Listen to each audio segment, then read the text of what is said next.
should be good to go. This is the RPG architecture live stream. Let's see. Does it give me a link? Let's see if anyone's in chat and they can tell me if this stream's working.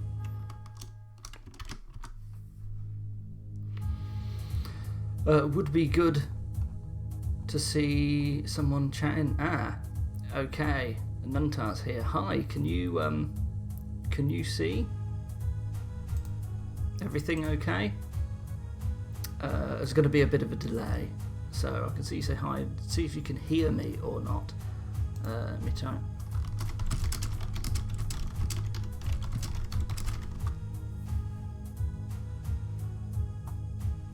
Great. Well, not said yet. Anyone, if it's everything's working. So I know I've had problems before getting the sound to work on a test. So my microphone specifically, like, let me see. Great. Okay, everyone says sounds fine. Not sure what the delay is like, so I'm thinking let's get started. So, a DROD RPG, I wanted to build something. I've been working on TLP for a while, Caravel's latest book that they're going to be selling that's based on DROD RPG, and based, I just wanted to get back into the swing of doing regular large holds in the DROD RPG. So, haven't really got any plans. I thought I'd set up a hold called The Stream. I don't know, maybe there could be like a river that we follow. I thought that would be funny as a joke. In terms of what we're actually going to do and what we're going to build, really didn't come into this with any plans. So if there's anything anybody particularly wants to see, I'm free to take suggestions. I was thinking we could go with custom monsters, and people could give some maybe funny suggestions for what they're called. But really this is also an opportunity for me to talk about DROD RPG. I hope that's interesting for people, and see what it takes to build one of these. So I guess the first thing is to basically plonk stuff down and get started. So how are we going to start this? What if we were on the coast and there's a stream and you're on an island for some reason? There we go, and we can float in on a cutscene or something. Or maybe it's not an island, it's just a coastline. Yeah, so get started by showing people a little bit of scripting. We'll work out the story as we go, actually, why not? So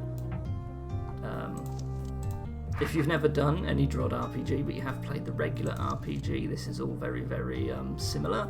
Although the scripting system is more like the City Beneaths than the Second Sky, so there's a lot less you can do. Yeah, I think what we'll do. Well, you know what? It probably doesn't matter.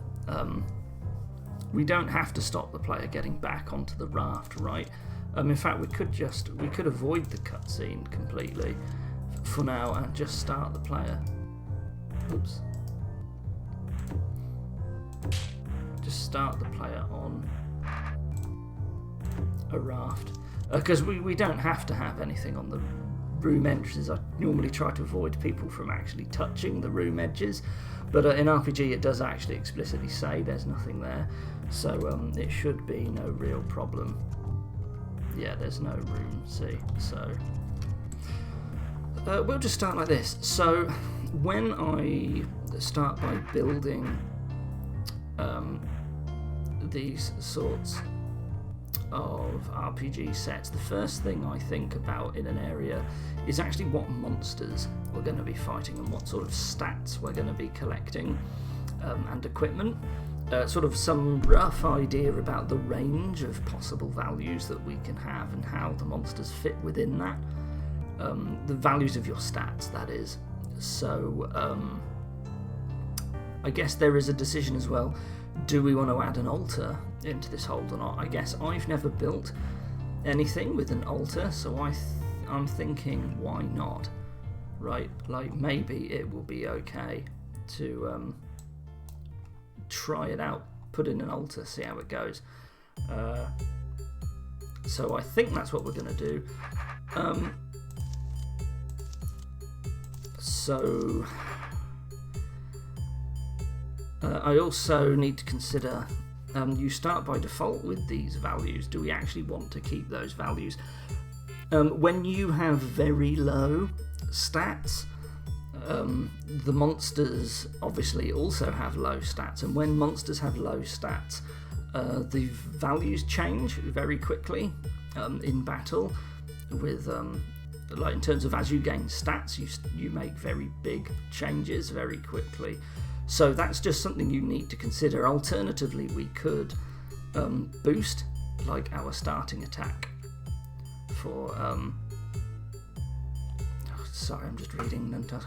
That's quite a radical alteration. Oh man, this must be really far behind, I think, this stream. I think I've just been talking for like 30 seconds. Oh dear, we'll see. There might be huge delay on this. I don't know where my settings are to change that. Anyway, we'll see. I've lost my train of thought now. Yeah, so it's something you just have to consider, is that if you put a bunch of stats in the early game, you will very quickly just drop enemies to nothing. But I think the starting stats of 10-10 is what people generally expect. 10 attack, 10 defense, so I think we'll get started with that. So let's build some enemies that are around these sorts of ideas. I'm thinking we could have a wooden sword and a wooden shield. That's also fairly standard. I might as well just... I'm not thinking of playing around with equipment too radically. So we'll go with that. In terms of enemies, let's make a new enemy. I like to, while I'm working on them, put a character at the front so that they appear at the top of the list. Otherwise they're just mixed inside with all the other characters. I haven't really thought about what sort of monster and what sort of funny name, so I'm just going to go with enemy 1 for now, and you guys can probably help come up with these ideas for them. So setting the stats of your enemy is as simple as setting these values here. So probably a good idea to base enemy stats around the sort of expected damage where we're going to I guess the multiplier is probably more important. So if we've got like a ×1 multiplier that we're starting with, that means the health potions are going to be giving 15, 50 and 200.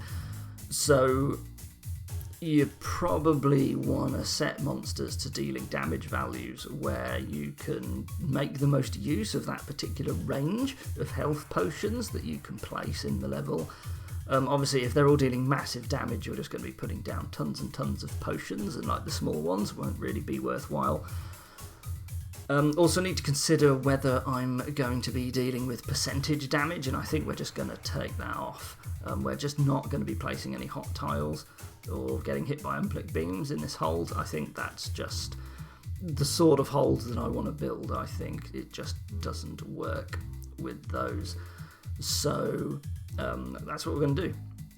So what sort of values are we going with? I do like the standard Tendry's Tail second half. Well, they actually don't have that many stat pickups. So here, before we get making this monster, let me talk a bit about types of designs that I tend to see in various holds.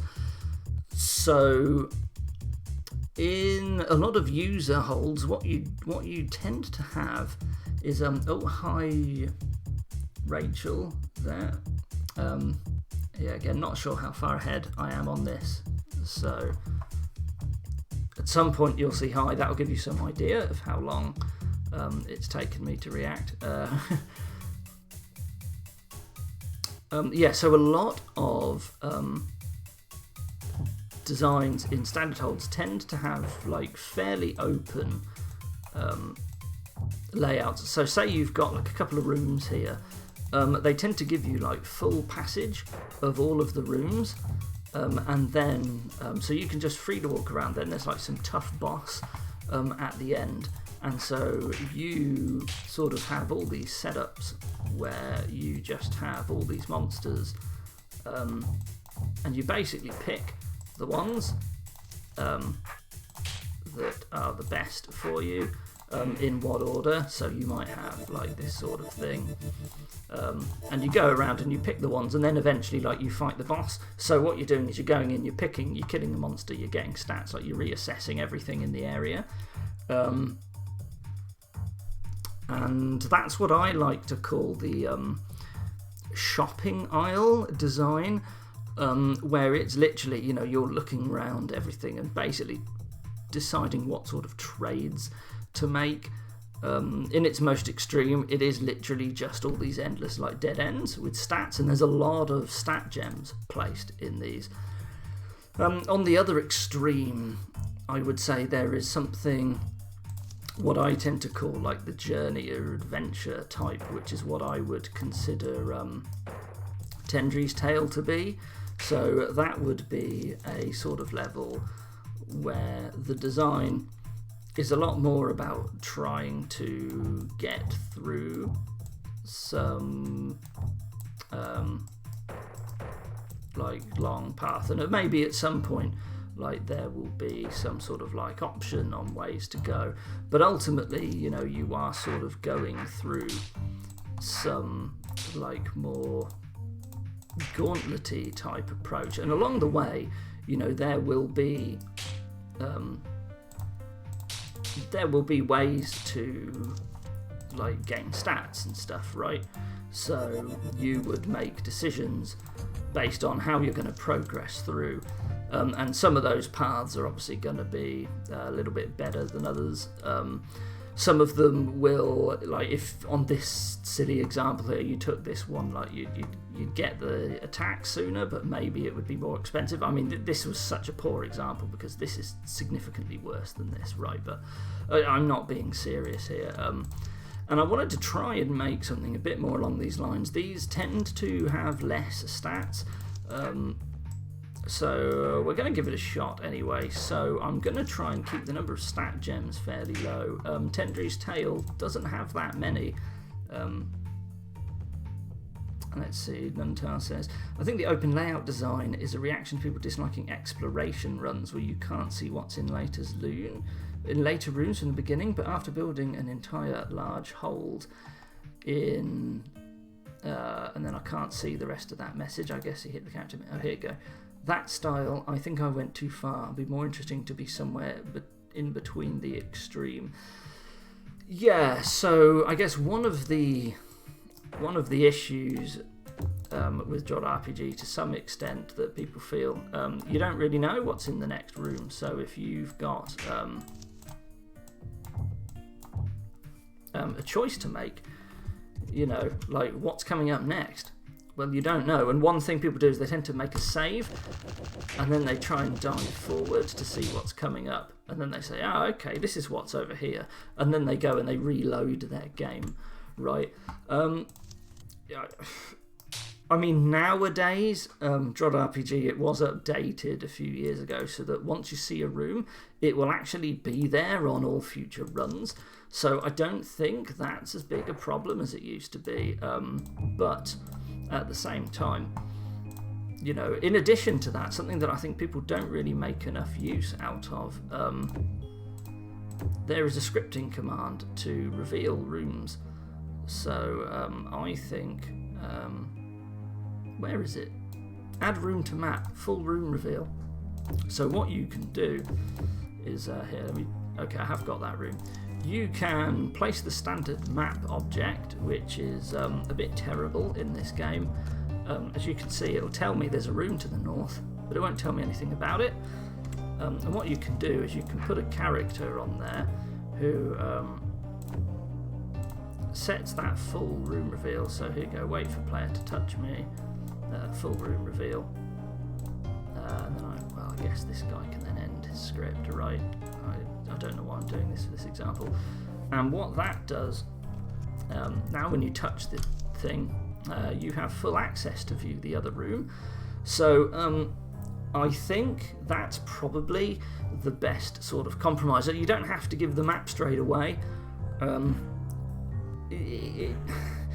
I think in Tendry's Tale there was this idea that people would actually pay for maps and that info, so they would like put them behind doors or monsters. I don't really think people are willing to do that, like, because I mean it doesn't make any sense from an optimization point, right? You would optimize with full knowledge, so it would actually be fairly worthless anyway. So maybe a good compromise is to give a full reveal map and just show people the level. Or maybe that initial run with the exploration is fun for people, and you end up having the map revealed to you anyway in future runs. So yeah, I don't know what's the best sort of idea to do in that case. Anyway, so these are my ideas. So we're gonna try having an altar. I might just stick with the standard Tendry Tale format in terms of you get twice as much defense as attack, but I will be putting in custom monsters so we can design them with whatever sort of altar scaling we want. Yeah, so again, if anyone has any ideas of monster types, if not, I'll come up with something, and they'll mostly be a bunch of jokes, right? But just think at the moment we're sort of like on a beach. We don't really have the beach tile set from TSS, sadly. The second sky, sorry, the regular DROD. But, you know, we'll make do. So let's see. So I'm thinking without the altar then you're gonna have, if I put in like a wooden sword and a wooden shield, so you're gonna start with 10 attack, 10 defense, you can get it to 20, and then if there's gonna be like 5-6 gems of each type or something, that's gonna be like 25, 26.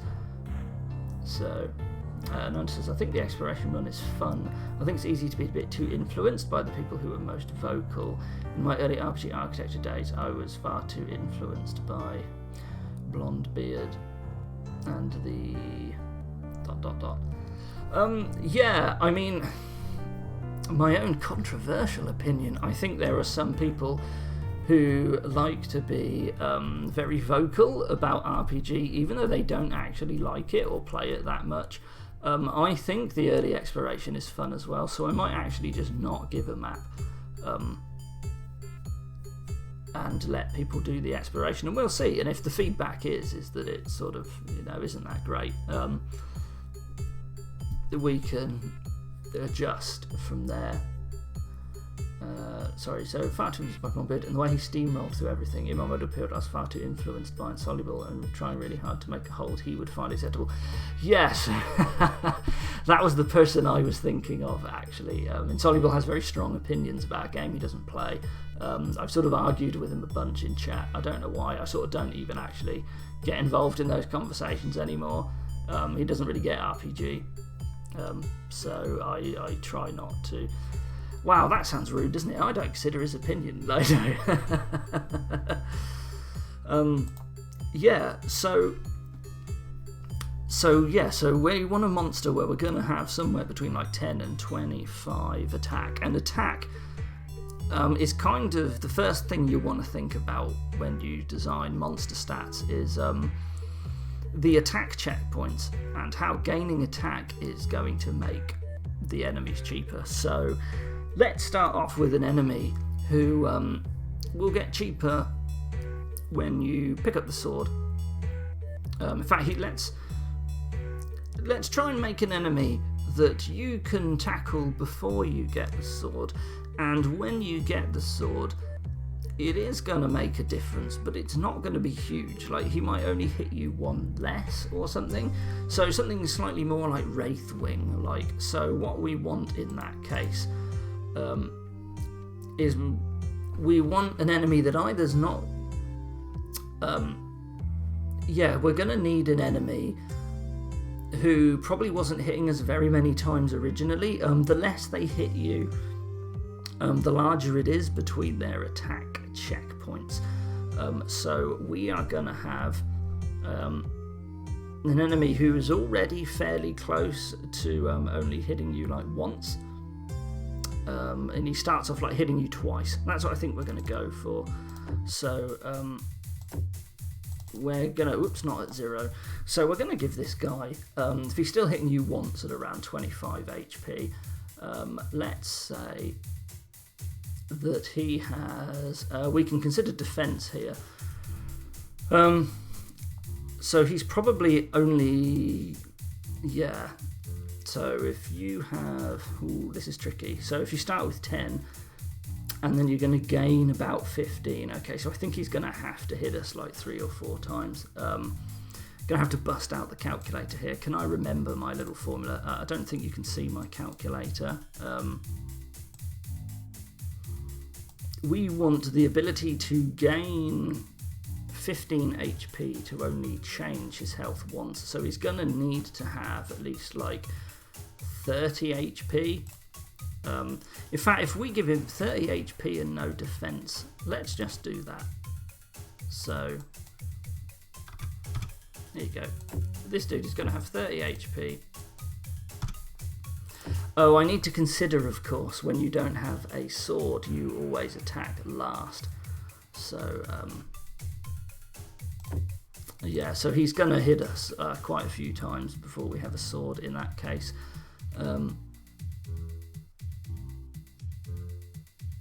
And we're going to... in fact, maybe he needs a bit more health than that. No, I don't think he should, because otherwise you're just hitting him a ton of times when you don't have the sword. So we're going to go with this. We're going to go with 30 HP. How much damage is he going to deal? We've got to remember we've got 10 defense. And we could gain 50...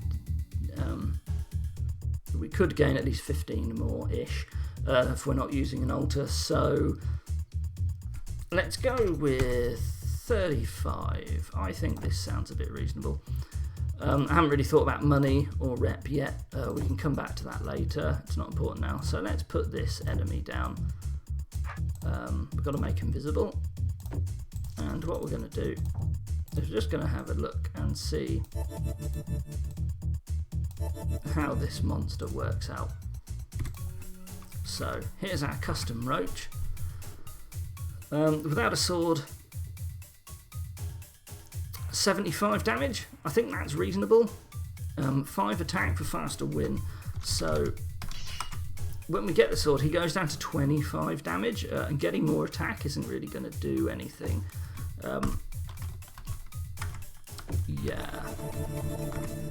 Probably unlikely you're going to get 5 attack. So that's an enemy. You pick up the sword, he loses about a third of his attack value, and defense isn't very good against this guy because he's only hitting us once, right? So with the shield, like literally it only saves exactly 10. So this monster's gonna be useful in places where you know, we actually don't want to sorry, I don't know why my mind just blanked there. So, you know, this is a very like sticky monster in terms of how much he's going to vary. You really sort of want to get the equipment, and then really you're not really saving very much by leaving him after that. So that's sort of the design around what sort of options that monster's going to encourage. Let's compare this to another monster that we can make. So if we make another one, and we're going to go with enemy 2. So we're going to put this guy as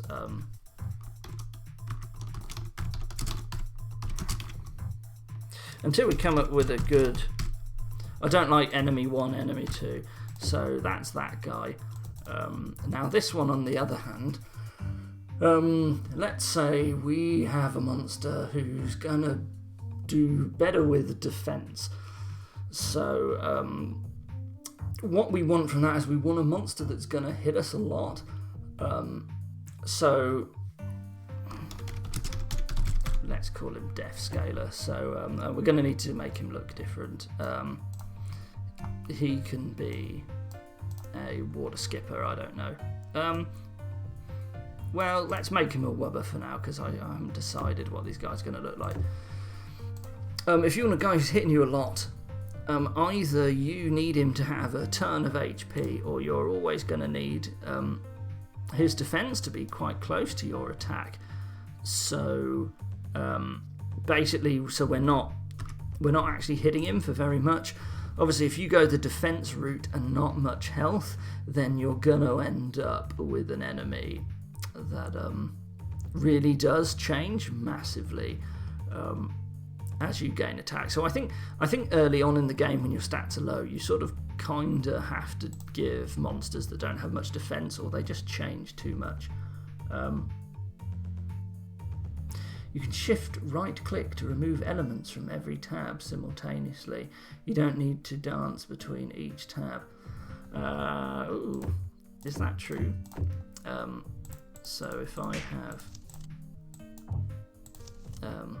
these guys here, well, instead of removing them one at a time, if I right shift, well, there you go. What do you know?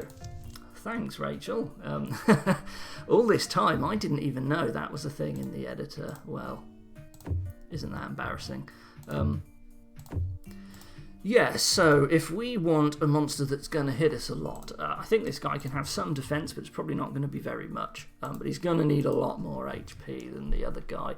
So let's say he's going to have, for the sake of a round number, let's say he's going to have like 50 attacks. So without any defense, that's like 5 times. And it's like 3 times with the sword. No, it's going to be 2 times with the sword, because then we go first. So like that's reasonable. That's a bit better. I would like to make an enemy that actually does have some defense, so I'll probably just play around with the values a bit. Let's give this guy 3. Of course, if he's going to be hitting us a bunch, maybe we don't want him to deal quite as much damage. So but we have to watch out, because we could get like 25 defense, or obviously if peer players use the altar, they might get a bit more. So I think we're still gonna want him to do a reasonable amount. 26, probably too close. Let's go with 28, and let's just sort of see what this guy's like here. So what's the weather like? 144. But getting an attack gem. So what was that? That was 8 times. That's interesting. Why is it that much? Right, because the defense actually makes a massive difference here. But I still think that's okay, actually. It does mean that going for these gems early on is actually quite good against that enemy. So you can see, like, after just a few stats, it's already getting fairly close to the other one. What's it like when we pick this up? So yeah, I guess one thing, of course, is that this monster also here, once we pick up the sword, like, getting more attack isn't doing anything. So what I'm thinking there is that it might actually be a good idea to tweak his defense up a little bit. And do I actually want to change his HP down? Let's try it. Let's see if we give him slightly less HP. what difference does this make? 144, I think this was the same actually as last time, or somewhat similar, but that's no good. So the reason why this is happening is because when he's hitting you twice, you're still going to need about a third of his HP value is going to make up that attack checkpoint, which is going to be come on, Kieran, you should be good at maths. It's like 15, right? So actually we are like smack bang in the middle of an attack checkpoint here, I think.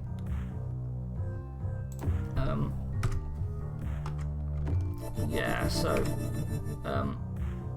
we can actually prove this, and we can prove this by using F4 to just change our attack. So let's drop our own attack here, and let's see when we hit that checkpoint. 1, 2, 3.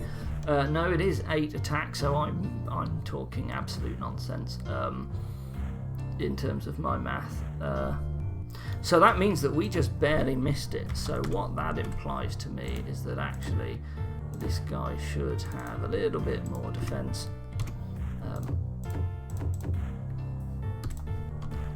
And then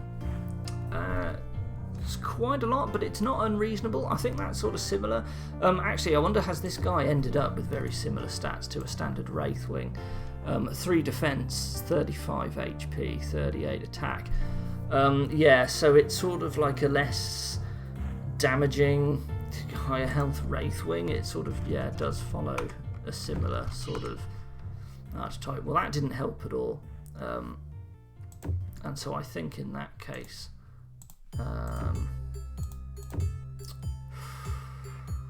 see, if I was better at the maths on this, instead of playing around. So there is a formula, and I wrote it in a thread, but I can't really be bothered to look at it now.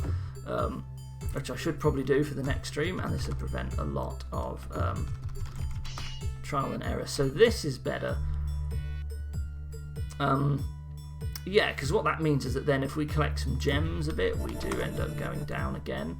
And of course defense is twice as good against this guy.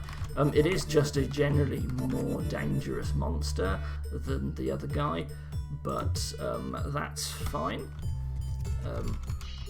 I don't think Death Scaler is the right name for him now, but at least early on, you know, here at the start, defense is like 3 times as good than it is against the roach monster. Yeah, each one of those gems are saving you 10, which is actually quite good. Well, the attack gems are even better than that at like 17, 18. Wow. Yeah, look, whoa, they all do it. Okay, that's interesting. That's very interesting, actually. I do kind of like the design of that. Okay, so we've got 2 monsters. Another thing you can do is you can have a eye or like sword wielding type guy who just deals fixed damage when you walk into it, but I think I'm going to avoid them for now. I find that if you use like eye type monsters to block passageways, gaining stats, like they tend not to scale with your stats as much, so it's very easy to just prioritize them first, unless there's like absolutely tons of them in a row or something. You have to walk past them all, get hit by them all. So because like usually you're not fighting them, so like your attack makes no difference. So I think I'll avoid something like that, and there's no reason why we couldn't have a brain-like enemy, except for the fact that it's absurd at this stage. So you know what, forget about that. I don't think that's right yet. What else can we do? So we're going to want... You can make a level with 2 monsters, but I'd like to put at least a third in. And I think what I need to do at the moment, once you have the equipment, these guys are kind of similar. So I think I want another more difficult enemy to counterbalance these guys. So I want one that's probably when I'm at 20 of each of my stats. They're going to be doing like 50 to 60 damage. Yeah. Do I want it to go down with stat pickups? Probably. So let's let's aim for that for our third monster. So this is going to be our tough monster. So, and this one could be something that looks different. Let's go for a spider for now. So this monster, he's probably, again, like the other one, going to be hitting us around the same number of times. If he needs to deal 60 damage, we probably don't want him. Maybe this monster can be tough, but he doesn't scale that much with your equipment. It's sort of like the really weak version. So it's going to be like the large attack checkpoint monster, but stronger, I think. So in that case, again, we do want a monster that has like a lot of HP, but not really very much defense. So if we go for somewhere in the middle of the other two, so if we... I've forgotten what values the other monsters had now. Let me remind myself. 50, 28 and 30, 35. So it's probably going to be... it's just going to be a dude who has a lot of attack, I guess. So we'll start with that. We want him to still be hitting us for like 30 per hit once we've got the shield. So if that's at 20 defense, this guy's going to have 50 attack, which is pretty big. If he's going to be hitting us around twice, then again, the other one had like 35 HP, didn't it? So I think this guy could have about 40. That means as soon as you get the weapon, he's guaranteed to go down. Yeah, you will be exactly at the amount. So let's give him a little bit more, shall we? Let's give him 40, because it's a round number, but let's give him 2 defense. So that just shoves it up by 2 more attack. Yeah, so that then there is a change if you get a little bit. Tough Rantula says Anunta, I like it.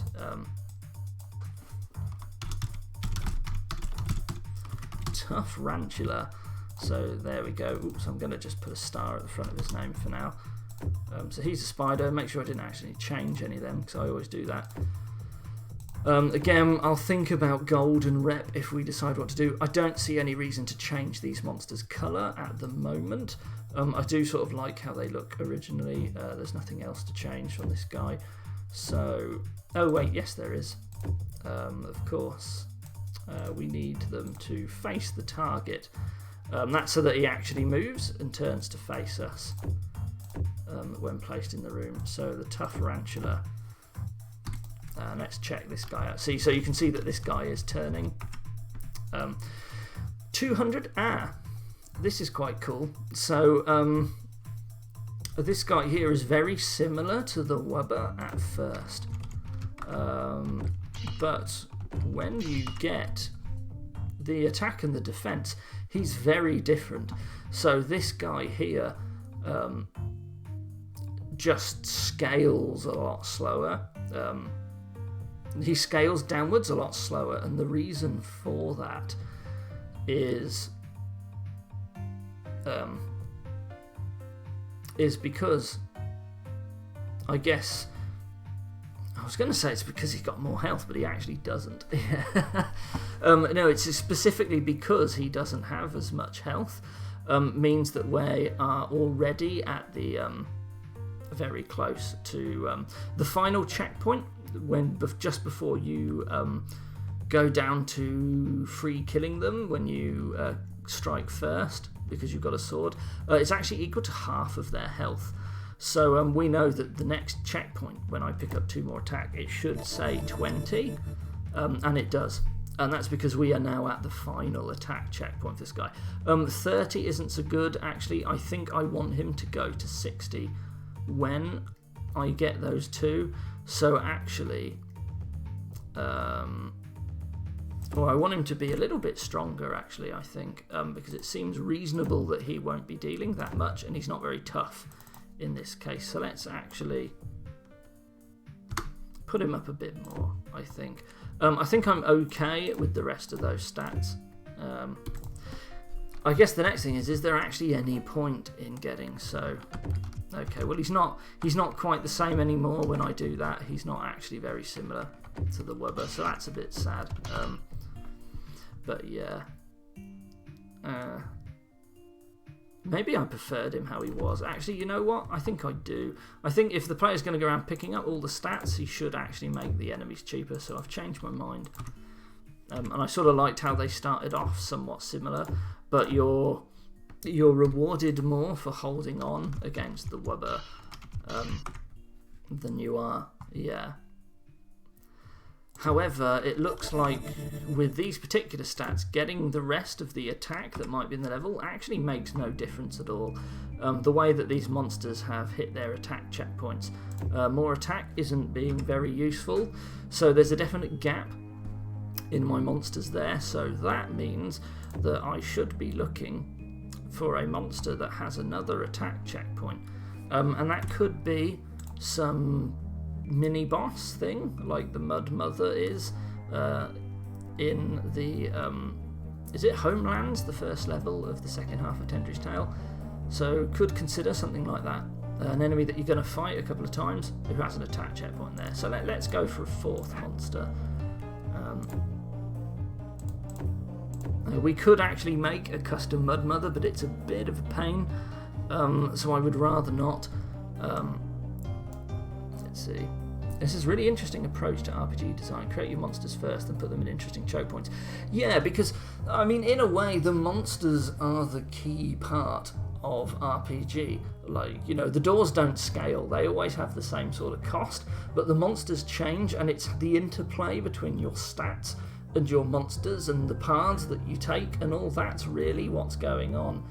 So I think that actually making your monsters to fit the pattern like that you want, and to make those choices viable in like getting the stats is really sort of what you're looking for. So we're going to go for one more monster, and we're going to call this guy Get Act Gems. So this monster really wants us to get more attack gems. Could steal a joke from one of my previous holds, Rock Island, and make an antlion, but he's on the coast. So I'm going to call this guy the Sea Lion. Oops, I need to put it in here. I think that's funny. I don't know about anyone else, but really I want you guys to try and come up with some... it is. Nuntar says, I tend to stick with default monsters, sometimes exclusively. This is very interesting to me. Yeah, I mean, that's another approach, right? Just stick with the default monsters and build around that. Like, they have certain properties. Like, the classic one is when you hit, I think, exactly 68 attack, like a whole bunch of them drop all at once. They all have an attack checkpoint, which is interesting. Like, you can definitely build around those approaches, and, you know, it's familiar. I like to try and set up some other designs. I sort of know what I'm dealing with if I deal with them myself. When I do use custom monsters, I tend to grab a default monster and scale them up or down by a multiple rather than finely tweaking each stat. Wyker for the Wubber based one. Bear in mind, the Wubber based one doesn't have to be a Wubber. I sort of just picked that as a joke. But I like the spider, I like the antlion being called a sea lion. So if you have an idea for a different monster type that's more beach-like, there's no reason why you couldn't have it be like a Fagundo, and it's some sort of like seagull, but white. Like, maybe that's funny. Maybe I should do that. So which one was the guy who was like a wraithwing? That was the Wubber. So here I am coming up with the jokes instead. Sorry about that. Can I make them white, actually? Let's see. What am I doing? I'm adding a variable and I'm adding my colour. If we put maximum intensity on the colour, what does that look like? Or is that just going to be like extremely brown?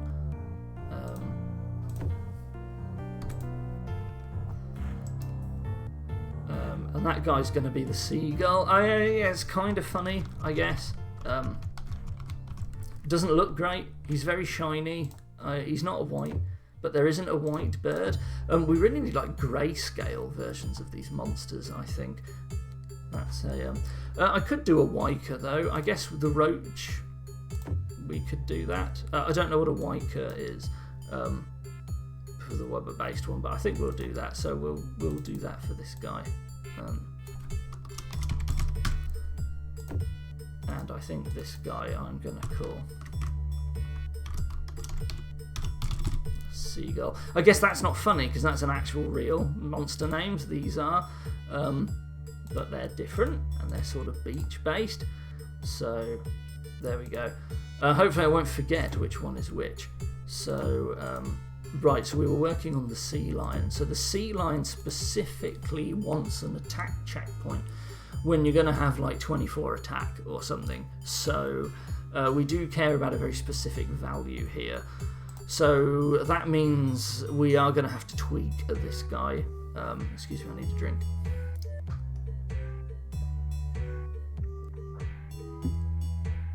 Actually, I would like him to keep going down as we get attack.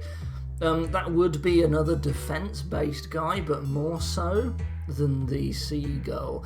So maybe we just need to get another monster that's a bit more like that.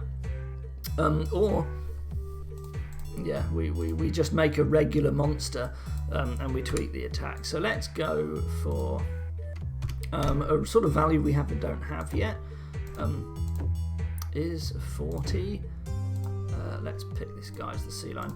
I just want to double check the stats again. Why is he not showing up? That's because he doesn't have any health, of course. That's why he's not showing up. There you go. They don't count as monsters if they haven't got any HP. Maybe I've just lucked into some values that would work anyway. So this is not just like a more powerful Wyker, I guess, is sort of how this guy's.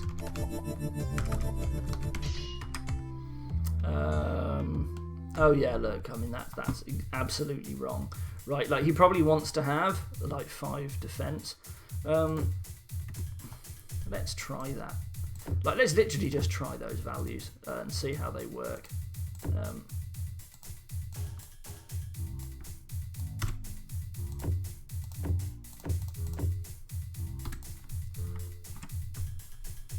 I hope people aren't getting too bored of the game music in the background. At least in RPG it actually isn't just the puzzle music all the time.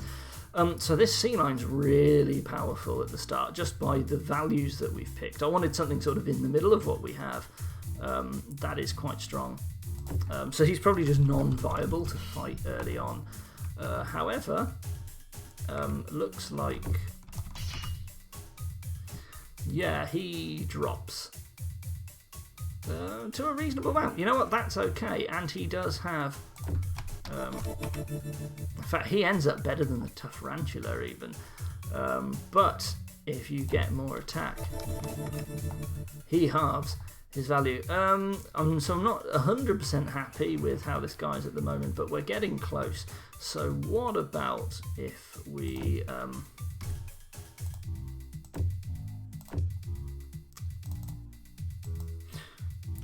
what if we just did this for funny numbers? I mean, this probably won't work anymore. So what if everything was just 4s, right? 44, 44, and 4.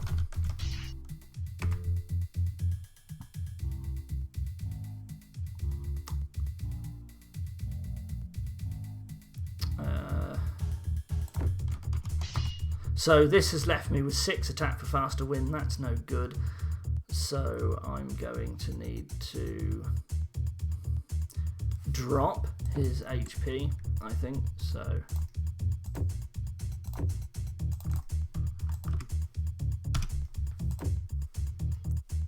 let's just go 40. Oh no.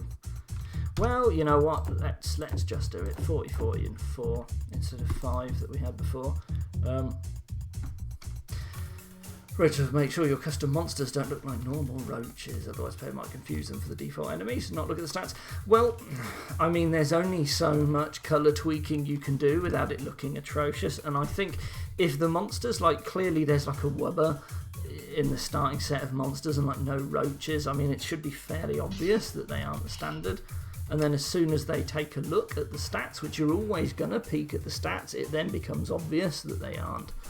So I think this is better here. So just by tweaking the defense down by 1, I think I feel slightly happier about this monster. So yeah, let's go with that. So it's early days, so the monsters aren't going to be dealing that much damage anyway. So there's our set of monsters that we start with. So we've got the weak guy who's like the roach. But he hits you multiple times, more than the others. You've got the seagull, who is the wraithwing-like. You've got the spider, who's a lot like the spider, I guess, or he's more like the roach queen, I suppose. And then there's just this guy who is just different. He wants you to pick up the attack gems. So I think that's a good set of monsters. So I tend to stick them in an out-of-the-way place in the starting room, just so I can always refer back to their stats when I'm testing. So that's what we're going to do. So now we can actually get on with building something, and it's only been 50 minutes and we can move out of the starting room, so great start. So what are we going to do? I guess there can be a starting room that has something to do with story. So we can probably stick some house in here. Let me remind myself what these looks like. Okay, that one's going to be better there. No, it's 5, isn't it? Oh yeah, these are absolutely huge in RPG. That's right. These are like the biggest obstacle, and they are massive. A shame both of their doors are on the same side. So I think I'll stick with this. Let's move that. Nope, wrong obstacle. Let's move that over here. So we might eventually go in and script something, but for now, let's not put in a road. Actually, I think it's fine without one. Not sure if I want anything off to the side. We can decide. It's nice to have a coast, but maybe they shouldn't be able to go on the edge. And I guess you'll speak to some guys and they'll tell you whatever's the problem with this stream. Actually, let's not let people go over to the side. So that'll be our intro story room. There, this looks okay. Does grass look fine here? This is my HD texture pack, by the way. I don't know if anybody noticed that these are a lot more like the TSS graphics. So hopefully the quality comes through on the stream. There we go. This looks good, actually. Maybe this looks better as a passageway. No, that looks awful. Okay, so we're just going to go with this. So that's nice and simple. And he's got a little tree. And he's got a little tree as well. There we go. So there's our opening room. I might actually move the monsters in here instead. That's right, I can't move them with that one particular monster.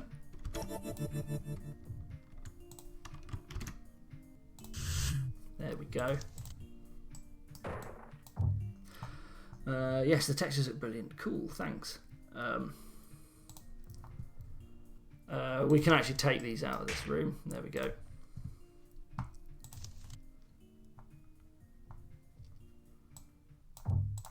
So we need to start actually thinking about gameplay now. So if we're going to... Oh yeah, the other thing I tend to do is I tend to decide how many of these gems I actually want, and I tend to like stick them in an out of the way place, and then as I place them in the level I just knock them out here as I basically remind myself what I've still got left to place. So that's what I'm going to do. I'm just going to drop them there, and we are going to start off.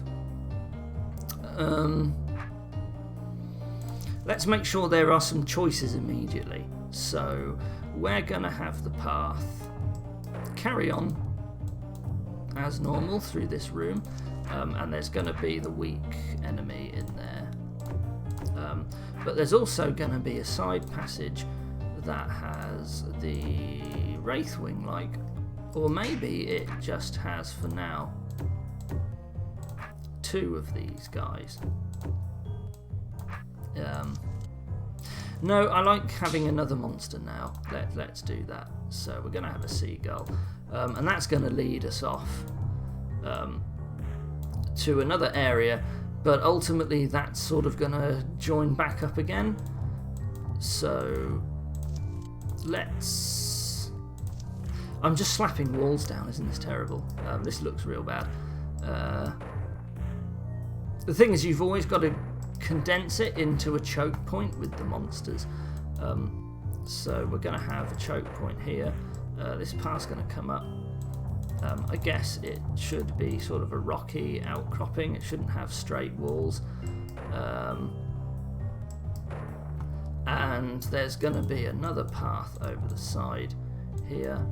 It can go through a diagonal like this, and this is going to lead off in another direction. You know what, we could literally just put it in another room. So there's going to be this other path that goes this way.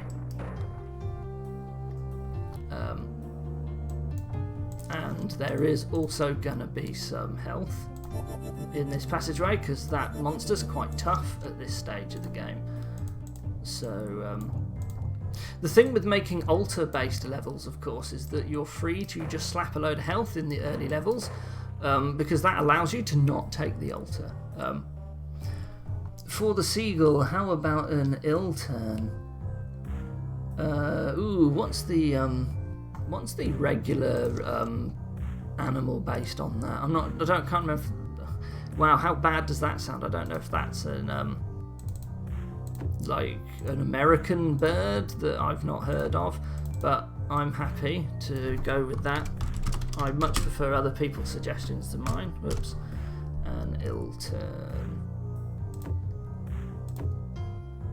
Sort of like an intern, I guess. Maybe with bird in training, it's an intern. I don't know if the pun still works, because I'm not actually sure what the standard joke is there, but I'll go with that. So like there was this game called Kingdom of Loathing, then it had a it's based on the phrase ill turn, which might not be common. Oh, okay, I know the phrase. Oh, of course the bird is a turn. Yeah, so there used to be like this game Kingdom of Loathing. I mean, it's still going, and it had a tutorial bird, and I looked at it and it was like, it's the toot oriole, but I didn't realise, because that's an American bird, that it was pronounced oriole, and I was like, toot oriole. I just thought that was its name. I didn't actually figure out the pun until like 5 years later, where someone mentioned an oriole, and I was just like, oh, I get it now. So there should probably be some river somewhere that is a stream. I guess we're just going to spend this trying to get there. So these paths will connect up again at some point fairly soon. They're just going to be alternate routes. But maybe this route in here leads you off to one of these stats. Right, so you are going to want to go this way eventually. But the stats, of course, are going to be guarded. And it's going to be guarded by a Wiker. So you spend a lot to get in, but actually the monster guarding the stats is not so expensive. And I think what I also like to do is try and put in a key early. So let's have a little outcropping around here. We can make this look funky. We're going to stick a key. And we're going to stick this. This is going to be the cheap key, so it's going to be behind a Wiker. I'm probably going to avoid Greckle doors in this, and we're maybe except like outside of shops and stuff. We can go with scripted characters as shops, or we can go with the altar, but I haven't decided on money values yet. So if you go this expensive route, there's going to be a cheap stat pickup, which is nice. I guess there could be something else. So maybe, like, if you keep going, you're going to have to open a door, right? So it gets you the stats, but then it dead ends until you kill this guy over here anyway. Have I been setting visible on these? Yeah, I have. I hope I'm not jumping around too fast around these rooms. But anyway, this is the design for this one that I'm going to go with. And we can pretty this up, but let's get some of the gameplay sorted first. So probably better to try and consider cramming more stuff into individual rooms than these very basic but maybe part of the exploration is that you've just got these early fairly empty rooms. There's a lot of room to pretty stuff up here straight away. I can see a little outcropping, I can do that. And we can stick some greenery in here, so it's not all just sandy passageways. There is a little bit of cute decoration going on here. There we go. It doesn't look so great. I like them to move over the water slightly. There we are. Look at that. Very pretty. Need to consider later on, are we eventually going to have something like a flippers? Because I just noticed there is a way to the water there. We can sort that out later because we don't know yet. I guess this isn't the stream, this is just a pool. So these routes I think will connect back up at this point. So these will join up. Now we could actually just simply have we could make a path to let people peek in here, but I don't think we're going to do that. We don't need to actually block this passageway, but maybe we could. Right, maybe we could have some other reason to come in here, which is that there's going to be another key pickup. So we're going to have a Wyker, but this one's going to be a bit more expensive, so we're going to have a Wyker blocking the way in this way. That means you'll have to spend to leave. However, there's going to be some health pickups, not that many. And there's going to be another key up for grabs. But this one, because you've either got to kill a Wyker to get in, or spend a door, we can actually put another Wyker as the cost, but it is actually more expensive because it costs a lot more to get to this area. So I think that's viable. So we're just going to have another little area we can be pretty with here.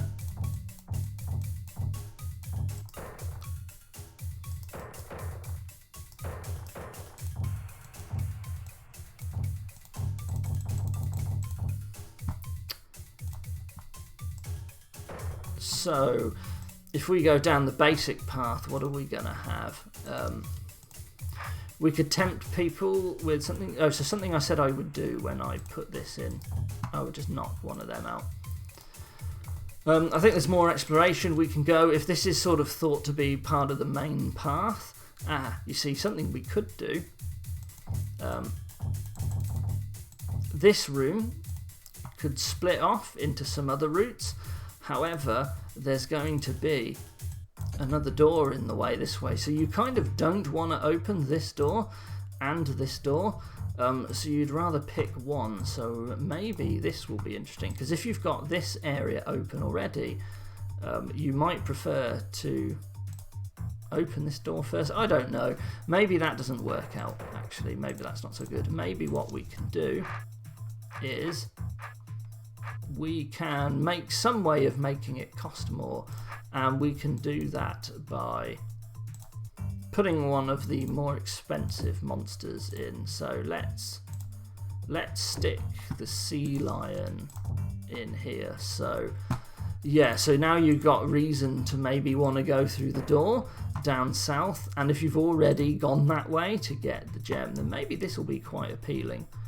So that's what we're going to do, and I don't really know what's going to happen over here yet, so that's fine, we'll leave that for now. Going this way though, what should we do here? So we might want to think a bit more about keys. I've put a bunch of keys in,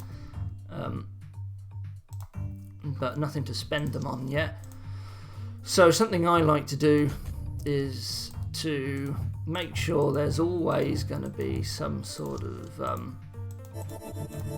like default way to spend a key on health. I do like to make it so that you can spend keys to skip monsters, and that those are sometimes better, but I also like having these key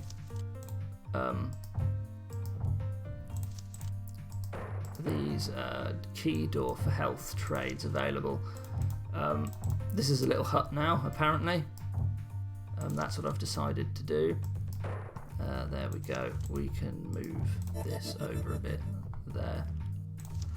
So that is spending a key on 150 health. Maybe that shouldn't be quite so good yet. There we go. Now it's 115. So that's something you can do if you get low on health and you've got a key available.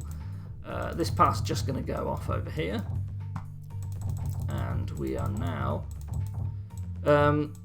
if the player starts with a bunch of health, maybe we want to just force them to kill another monster at this point. So we might say to them, hey, you actually need to fight something different. So we're going to do that. And this is ultimately now going to split off. Keep going north, but there's also going to be a route over here. Maybe we want to make that route a bit expensive. But basically we're just going to be trying to come up with ideas for what sort of choices might be interesting for the player at a time. Something I haven't discussed yet, but probably should, about the value of a key. How do you make keys? How much are they worth? So you probably know, based on the basic scoring of the game, that a key is worth about 400 HP in terms of score, but you actually don't have to stick to that while you're making your level, right? Like, there is no reason to always make a key be 400. So in this early game, we might decide that somewhere around about 100, 150 is actually typical for a key. Now, if someone wants to maximize the value of an early score point, well, you certainly would try to avoid spending as many keys as possible, and that's going to get you the most score. But, you know, you don't actually have to stick to that on your level. You can design your level to say, hey, actually, you know, I'm going to make this level just have keys be 150, and you build around that. Let's just see how things are at the moment, just so we've got some idea of what we're doing. Right, I can see all the monsters in this room because I've plunked them in this room. So just so I can get some idea, I've been placing these things, but I haven't really been looking at how expensive they are. So actually these three monsters are all fairly similar. The Wikers are significantly cheaper by a massive amount, so I need to really consider that at the moment.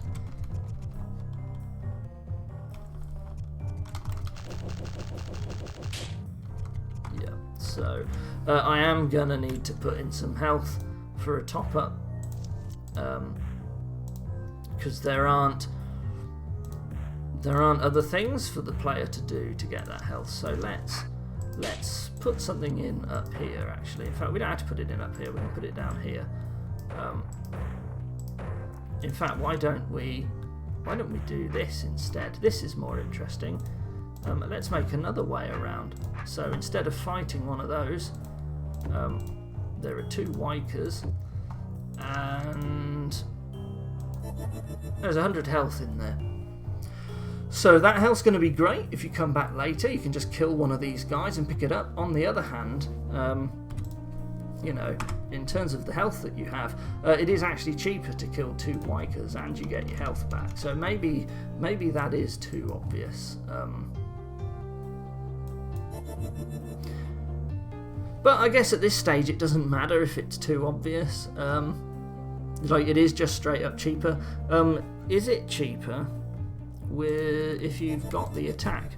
How does that? Because at the moment you can pick up one attack gem. That actually makes the ill turn slightly better if you pick up the attack. So maybe we can tweak this. Let's see.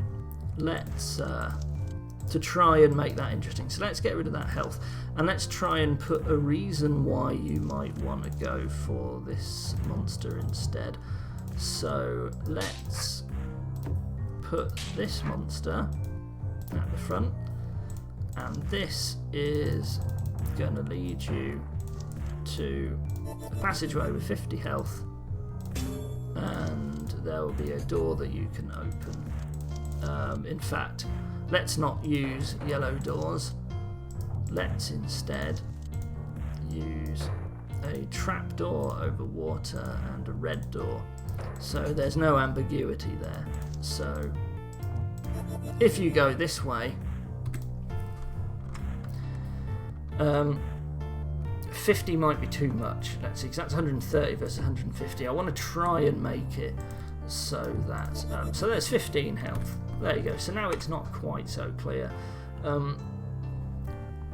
So if you take away 18, and then we do it again, 162, you get 15. So actually it's like 3 HP cheaper, and we can just prove that quickly. If I do it... Oh, I can't drop that, can I? That's a good point. Because I don't have a weapon. I'm sure someone was going to call me out on that. There we go. I wouldn't have been able to hit the orb either, interestingly. Ooh, maybe what we can do instead to make it a bit more thematic...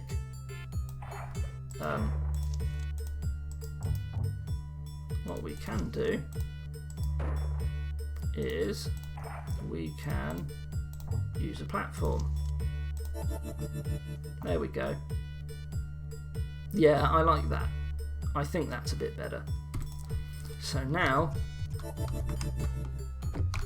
we go this way, we can ride the platform back and forth.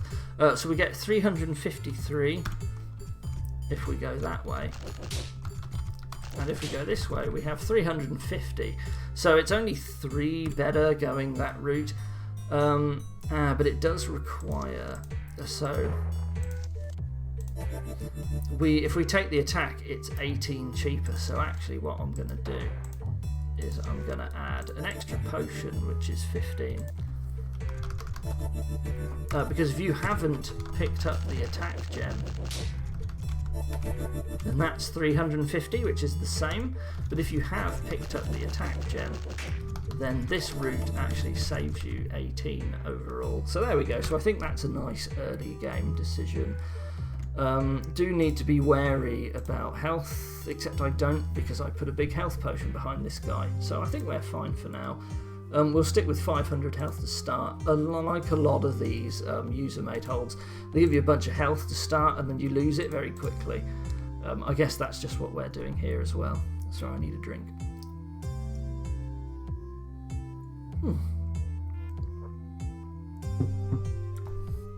So let's keep going.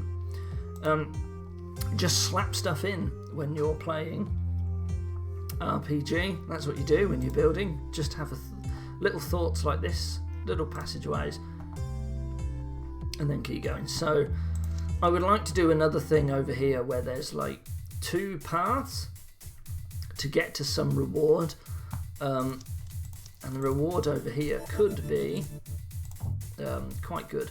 So we're going to have a little offshoot room here with some reasonable stats. Note that using a platform prevents control arrow pathing between rooms. Oh, you're right, it does, doesn't it? Oh, that's annoying. Okay. I think in that case, I much prefer doing that. In fact, why stick that there when we can stick that here instead? So, yeah, I think you're right. Just for the sake of convenience, I would rather rooms be fast travelable rather than getting cute. So, I think... Always appreciate it when you can zoom around the level easily. Yes, I always want to make sure as well that my levels are fast travelable. So for those who don't know and who haven't played much DROD RPG, in regular DROD, pressing Control and a button will get you to like quickly do the inverse of the last move that you did. But in RPG, it's a fast travel around rooms that you've visited, so you can just very quickly zoom around the level. Okay, so we've done this instead. So we're going to put a good reward in here, and we want different ways to go. I would like to... So here's something that you can do. So you can have two ways to go, and one of them needs two doors, but there's actually a key and something else in the middle of one of them. So it will always be available later that you can just like spend a key, get your key back and the bonus. But if you're going to be doing that anyway, then actually maybe this doesn't work out as I thought. Maybe just doors isn't a good idea. Maybe... Well, what I would like is I would like some good reward, and there's like two options to go, and one of them's more expensive but has a side benefit to taking it. That's sort of what I'm looking to do here.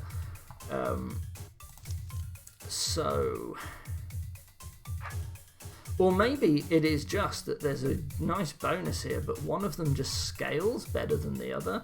So it could be that we have the tough ranchula on one, and we've got an ill turn on the other. Is the ill turn always cheaper? It is. So maybe what we do is we have an ill turn and we have a Waika, but there's like 50 HP in the middle. So this isn't quite the benefit I was expecting, or I was thinking of when first building this. So the tough ranchula is like always going to be more expensive. That's not true at the moment. 100 HP is too much.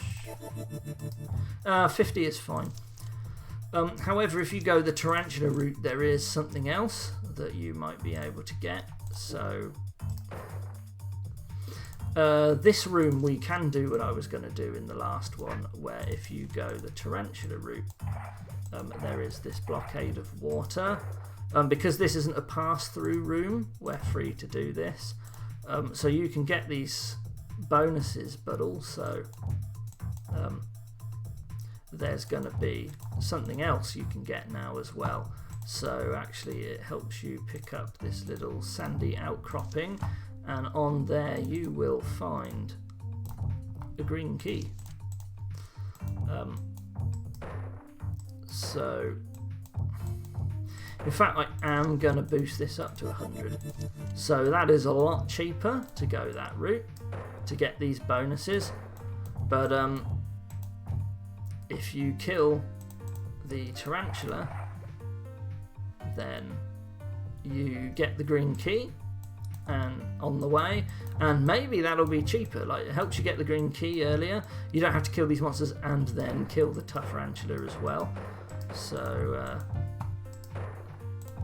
I don't know, maybe that'll work out. The thing is that I don't actually have to know. I don't have to build this with the correct answer. All I have to do is build this with some idea of the sort of thing that I want. So we can put a little bit of nice styling in here. This is actually going to be some sort of hut that houses this. It's going to have some hut-like flooring. It's going to have these goodies in it. There's going to be some light, and there's going to be a box for some reason. It doesn't need a door. I think. Well, it has got a door. There you go. And out here, whoops, I don't want to do that. Out here is a little passageway. Oh, what have I done? It's me using the right mouse button to build this.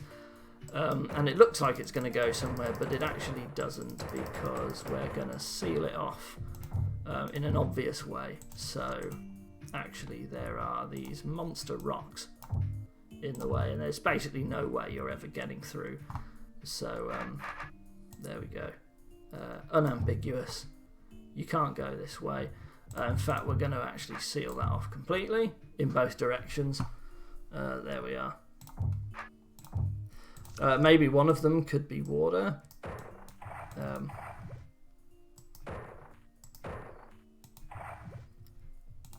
We're going to seal that off with walls. It'd be helpful if I picked up a wall. So there we go. Yeah, I think that looks decent. I think this could be a bigger, nicer pickups collection area. There we go.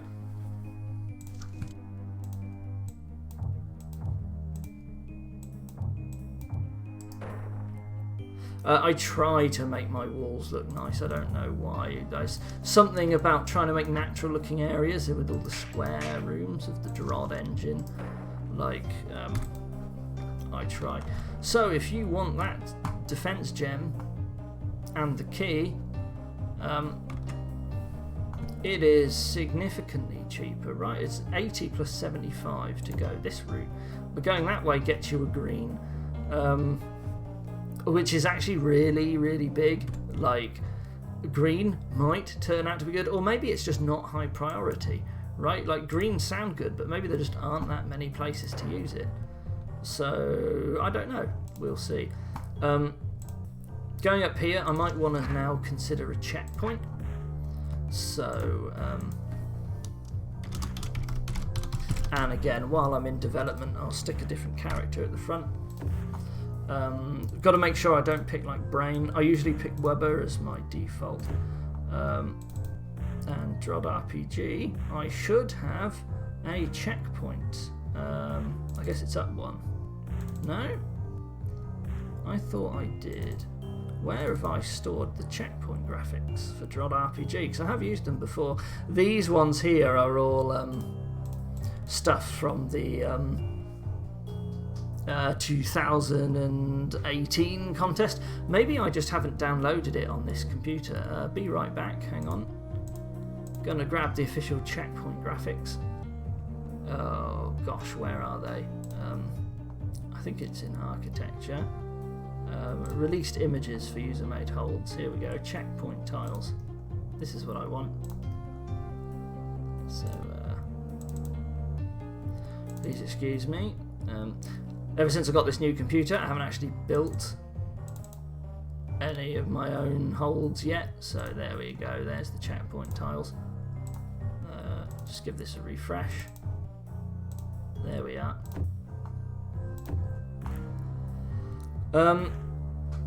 It's a bit awkward with checkpoints. It's nice to have a default script, but you can't because they all need a differently named autosave. So here, let's build a checkpoint. So what I always do, which one of these is showing depends on its direction. So behavior restart. Is it behavior? No, it's imperative. Restart script on entrance. And ghost display. What I do is I make them visible and then I disappear them straight away. If a monster is set as visible, you can see it on future playthroughs if you scroll into the room before you walk into it. If you don't set it as visible, it won't actually show up. Like, it won't run the ghost display scripting command until you actually enter the room. So by doing it this way, we can ensure that we can actually see stuff like checkpoints before we enter the room, if it's already on our map. Imperative ghost display, then I do, I want to set its direction. So to make sure if I make a mistake, it's always going to be starting off red. So that is my O. I think the value of 1 is north. Yes. And now it's going to be wait for player to touch me. And when you do, we set its direction to northeast, and we make an autosave. Save early beach. We'll call that now. What I then do is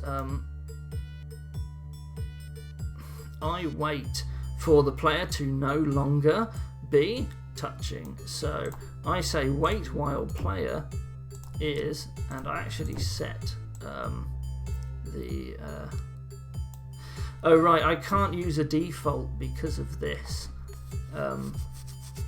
I can't make this a default script. That's annoying because the autosave has changed. Unless I generate, what I can do is I wonder if this works. So what I'm going to do is I'm going to put another monster in the room, and he's just going to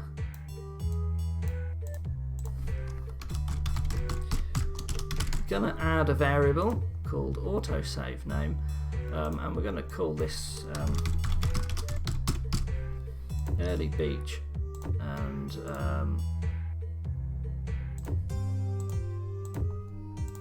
I know I need another $sign on the end. Anyone who is going to catch that by the time you catch up, and that's now autosave name. I don't know if this works. It'll be interesting to see if it does. Then what I do is I set the variables. Oh, I can't. I have to do this in a loop now, don't I? And set them at the start and then reset them so I don't screw anything else up. So let's do that. I can't just leave those MyScript variables. So the reason why I do this is because I like to reset the graphic back to red only when you step off. I know nobody ever sits there and presses wait on a checkpoint, but I am very finicky about this. Attention to detail. So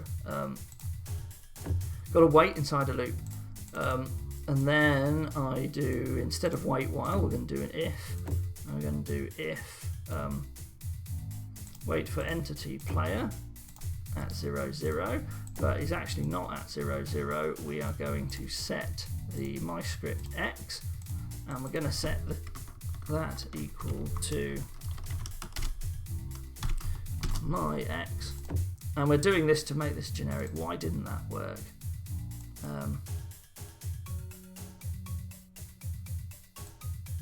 MyScript X assign equal to my X. I thought this should work. Oh, it's because I've done it after if. Sorry, that's why it was shouting at me. And MyScript Y equal to my Y. So we wait for the player.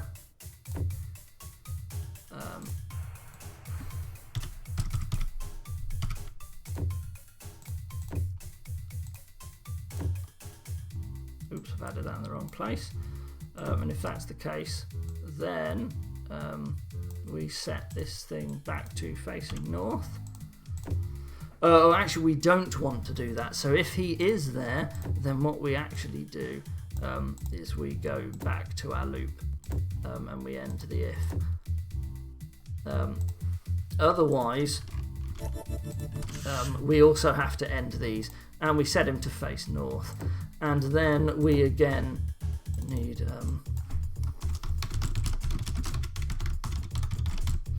standing on checkpoint.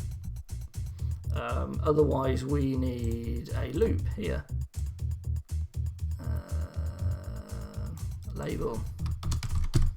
And we basically need this to revert to its standard behavior. So go to loop. There we are. So there's a basic checkpoint. We'll just quickly check that that works. So what we do is we set this as a checkpoint to be visible at the start of the room, but then when we right click it, it disappears. So now this goes with yellow, and when we step off, and it works again. So it just keeps working. What I now need to do is I need to check that this is actually functioning correctly. So what I'm going to do, the stream, I'm going to test this in live because you can't check out autosaves. So, oh yeah, I need to get rid of that. So does this work? No, it doesn't. That's a real shame. Unless I've made a mistake, I'll have to check the help files to see if that's actually how you do character strings. Oh, blimey. Where do I find this? Character scripting. Somewhere it tells me about inserting text with $signs. I'm looking for a $sign in this text somewhere.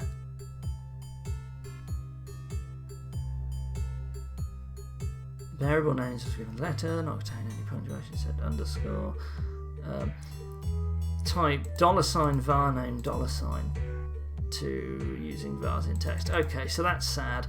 That means that I can't actually genericize this. Oops, where am I going? Here I'm going. I can't make that a generic checkpoint coding.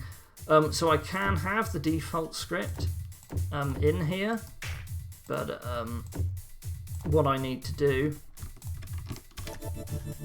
is actually copy this out and paste it into each one. In that case, if I'm going to do that, I don't actually have to genericize this code, but I think I will just to be easy. So there we go. Unfortunate, but never mind. That would have been a cool setup. One thing you've got to watch out for, actually really funny, if you do have something like this checkpoint and you want to add a custom sound, it will duplicate that sound. It actually reattaches it everywhere you include a sound. So, for example, in Tendry's Tale, the sound clips for the altars, they exist 5 times in the hold. When Chaco did Fetch the Pie, or was it Chaco? Sorry, not Chaco. When we were in the hold admin queue, it gives you a list of all of the files that are inside that hold. And there was like this thunk.og or something when you stood on the checkpoint, and there was like 60 copies of it or something absurd, you know. And in the end, what he did was he actually made a character that had it inside its default script so that it only showed up once, and all that character did was played that sound effect and then disappeared. And he started making the checkpoints instead spawn that character, and that was only because you have to have a separate copy of all of this text in all of these scripts inside each like character. And the way Tendry's Tale did the altars is it made them it just cut paste all the code in. Yeah, so that's, if you care about how many times files show up in your file and file size and all that, that's actually something important to know. But most people don't make huge RPG holds with custom sounds. I think that was the first time it was ever done, was Fetch the Pie, because people just don't make big long RPG holds. Anyway, something that I need to do is take that out and that for testing. And we need to keep on going with building stuff. So we haven't really thought about this. There is another way to go up here. I can't remember what monster this was. This was a sea lion. And is this going to go places? I guess it could do, right? I see no reason why. What we could do, in fact, let's make this one room, because this is early on, its own little dead end. So.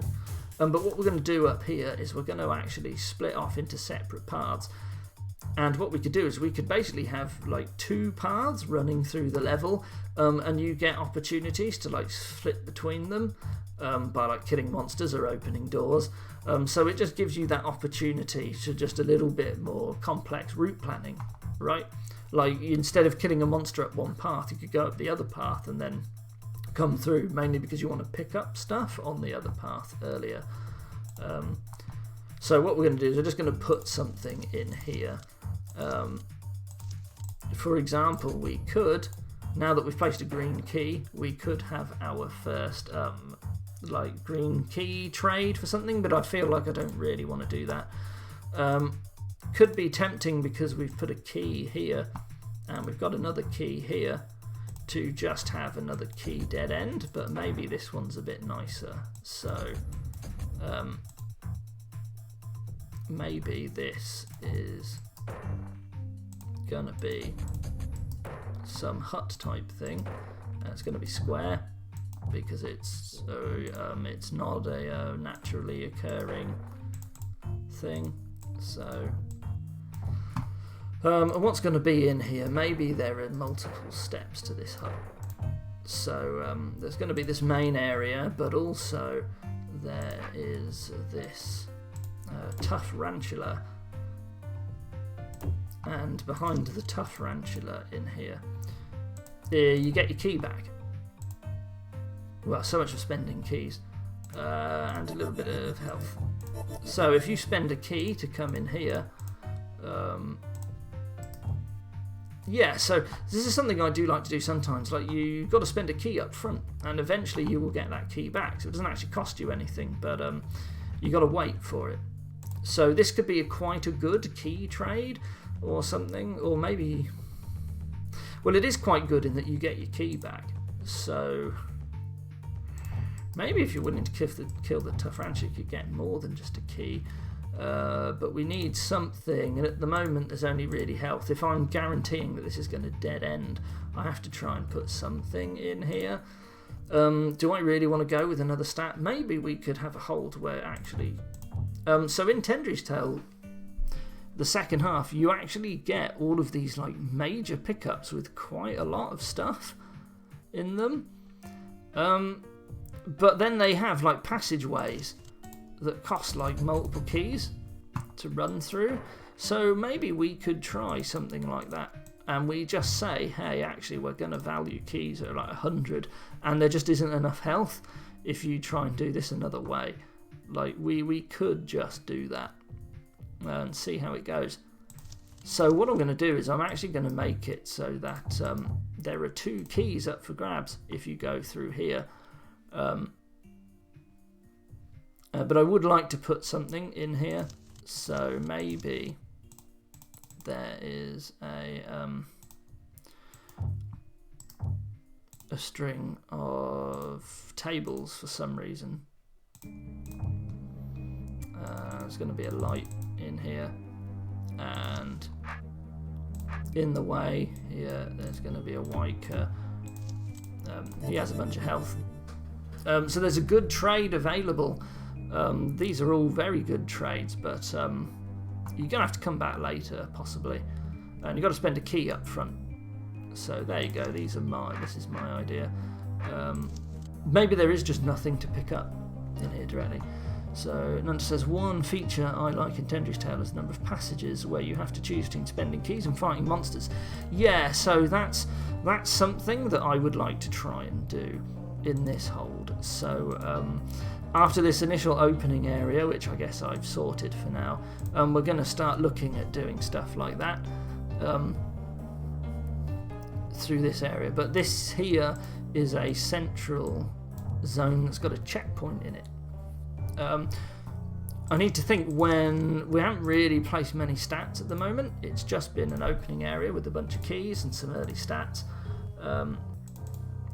So we need to consider what we're going to do about this. So I said I would like the main thrust of this level to be like 2 passageways, and you sort of jump between them. So let's focus on that. In fact, maybe that can be the stream. So we have like a river running down the middle of the level, and there will be these passages where you can cross over, and there will be some sort of cost. I do want to consider as well, at some point we are going to need an altar, so we're going to need to start thinking about where we insert that. But I do like this small opening area. I think I can use the arrow keys, that's probably better. And I think if you hold Alt, you can see the monsters, yeah. So small opening areas. There is a green key up for grabs. And then a checkpoint, and then we get into the main meaty route planning of the level. So we are going to want to split the path off in one of these directions. Maybe I don't really... no, maybe it would be cool to have this connected, actually. I blocked this path off, but actually, maybe we could have an actual room connection. What am I looking for? I can hold shift, that's right. So there actually will be a connection, just so it says, hey, there is actually a room up here. Yeah, and this passageway is going to go off to the side, whereas this one's going to go north. So maybe this room with the checkpoint could be another story-related thing. Maybe we could have another house in here. That's the same one we had before. That's the same one we had before. Yeah, so someone else's house is going to be up here. Maybe there's a story-related thing going on. But basically, it's just here to mark that this is the point where, I guess, the hold really starts. So, only 1 hour 40 minutes into our stream, and here I am saying that we've now reached the spot where the hold actually begins. So some good progress today.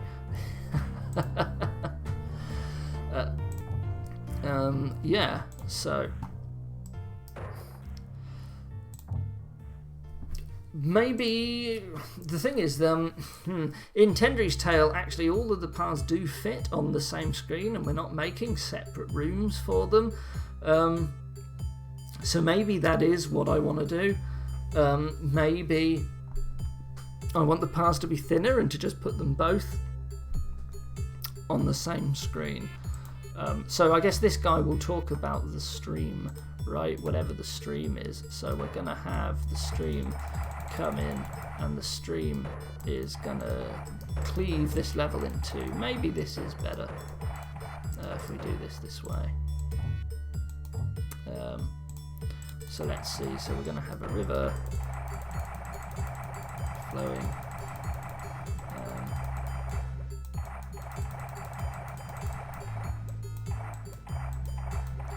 And we're going to have a bridge. There's clearly going to be something on the bridge, because here's a perfect opportunity to stick a monster in a one wide passageway. Also, I think because we've been fighting some monsters, there should be something in this room like this. Right, like, I'm just thinking you're going to start getting low on health, so maybe we will. Maybe the guy here could also be a shop, right? Like, maybe this won't be an early beach. Maybe this will be beachside shop. And we can have a character, and he will sell us some stuff. Right, we want to try and put this checkpoint somewhere where we're not going to accidentally walk over it when we auto path from any of these directions. And I think right here is probably the right spot for that. So let's find out. So if I come up here, that's okay. If I go this way, that's fine. If I go north, yep, that misses that. What if I go here? That's fine. Okay, so that's good. So we end up not hitting the checkpoint by doing that.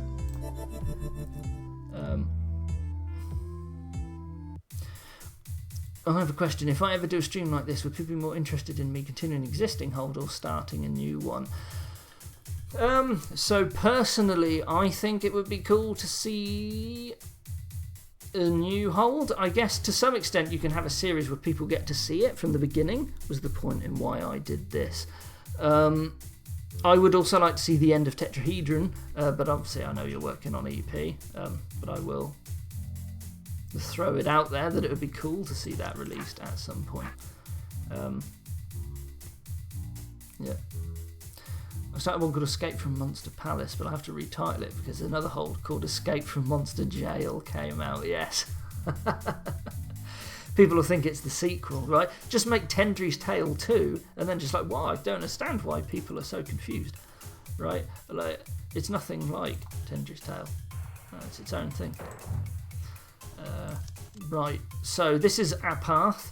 Going up this path will cost you, it could be a key, right? Like maybe if you want to go across here, you got to spend a key. There isn't really anything in this room. Maybe there could be something in this room, but for now there kind of isn't.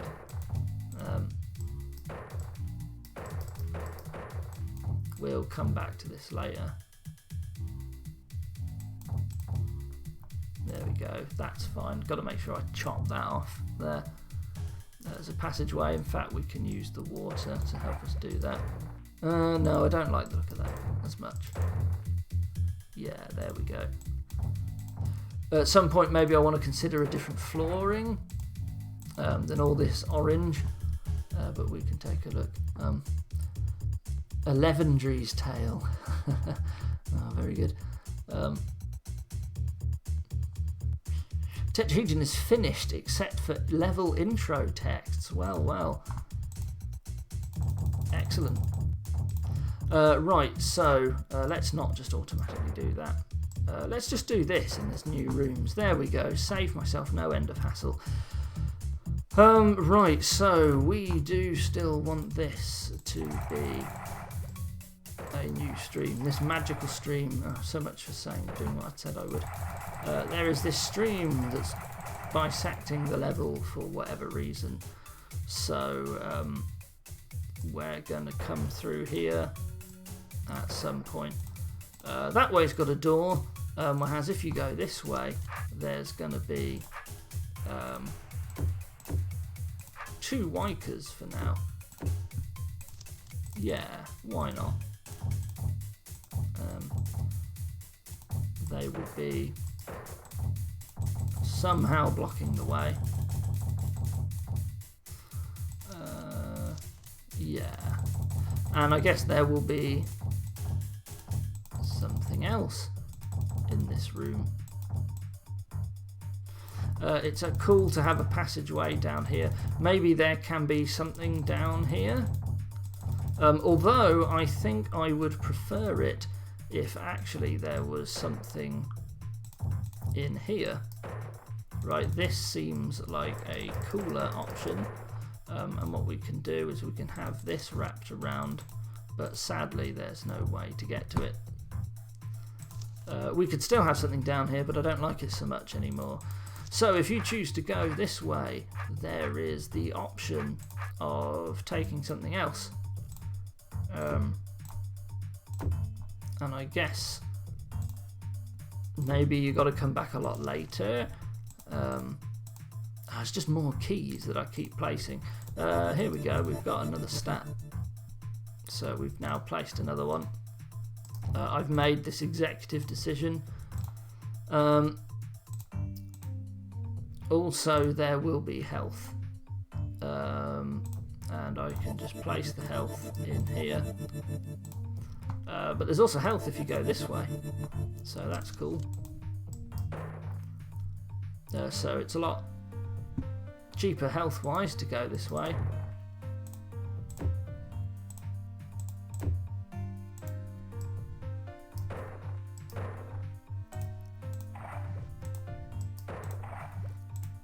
There we go. What is the time? So I was thinking I might only stream for about 2 hours.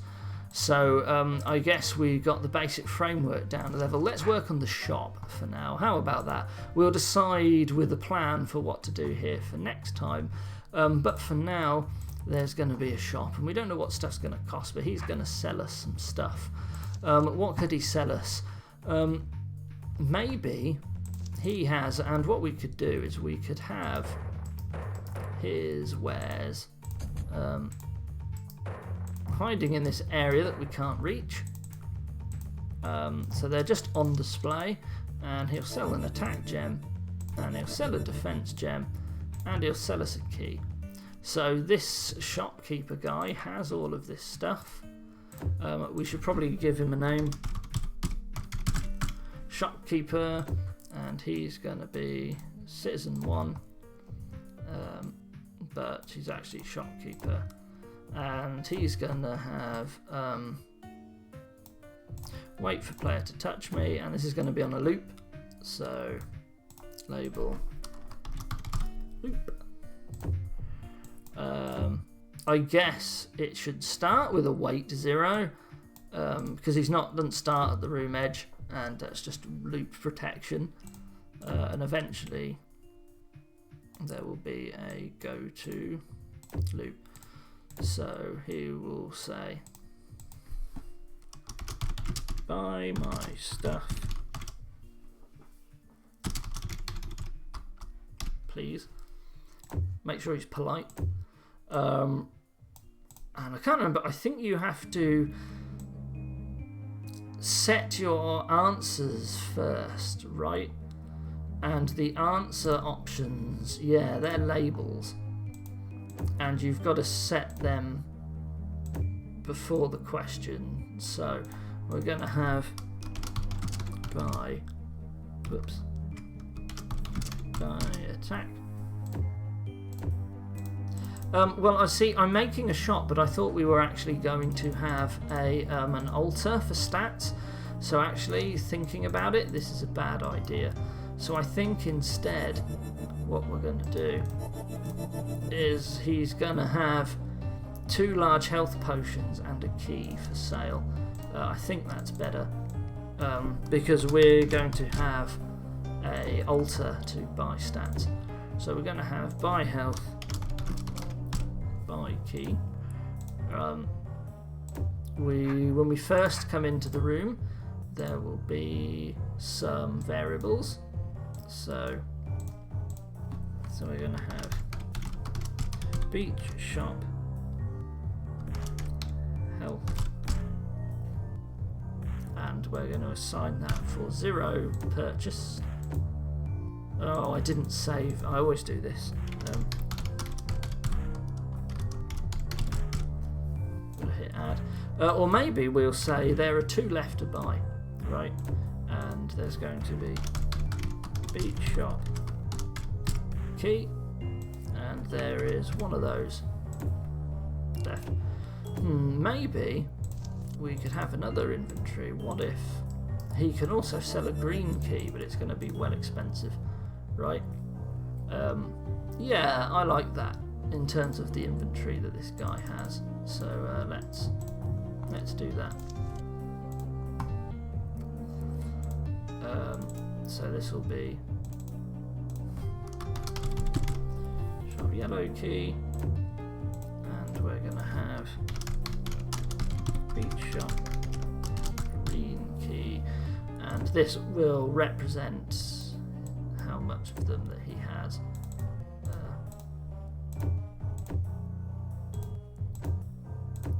And we don't need this guy anymore. Nope, that's not the right list. Thought I'd been used to this at this point. So then he goes. So this guy's going to have buy health, buy yellow key, and buy green key. And these labels will exist down there somewhere. So answer option.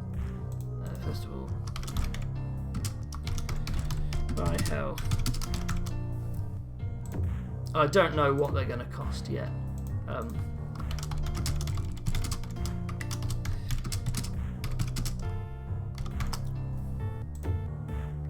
Maybe this is way too expensive. Buy green key, 100 go. So it costs twice as much. Maybe actually it should be a real premium, right? It's gonna be 125, right? Way more expensive. Then we have a question.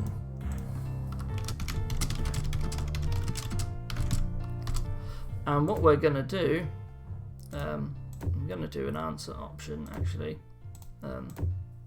We're going to need a label, which is buy nothing. I can't remember, I think the question gives you the option to back out, but I'm going to do that anyway. And if you buy nothing, you go to the loop as well. I think you need something just to be safe. I'm going to put a loop there as well.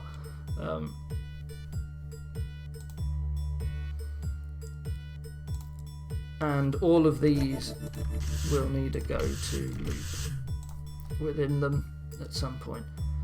And what we can do, even better, is we can say if wait until var beat shot health is greater than 0, then this will show up. If end.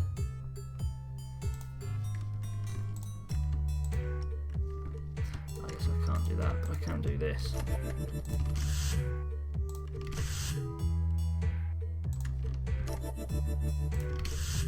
Oops. There we go. What have I done? That goes there. This needs to be yellow key is greater than 0. So these shouldn't show up if the inventory's been purchased. And then we also want an answer to buy nothing.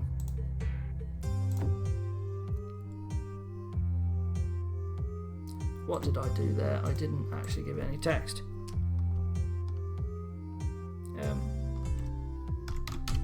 Leave shop. There we go. But what we're actually going to do is we're only going to ask the question if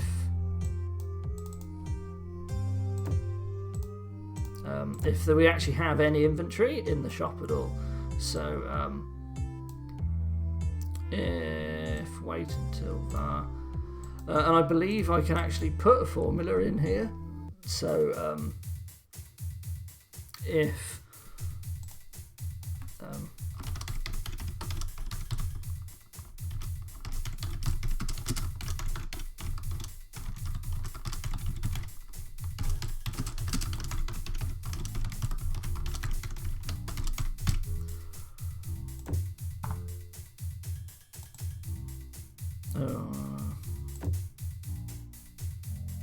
something is wrong here. No, this doesn't work, right? This didn't work how I thought it did. I want it so if all of those are more than 0, so this and this. But what this is saying is that if this is greater than all of this. Oh, that doesn't work how I thought. That's annoying. Well, let's not do that for now. We could have a shop where the answer is literally just buy nothing. We can do that. But I wanted it to not even bother to ask the question. Yeah, so what we will do is instead of saying that, we will have a chain of ifs. So we will say if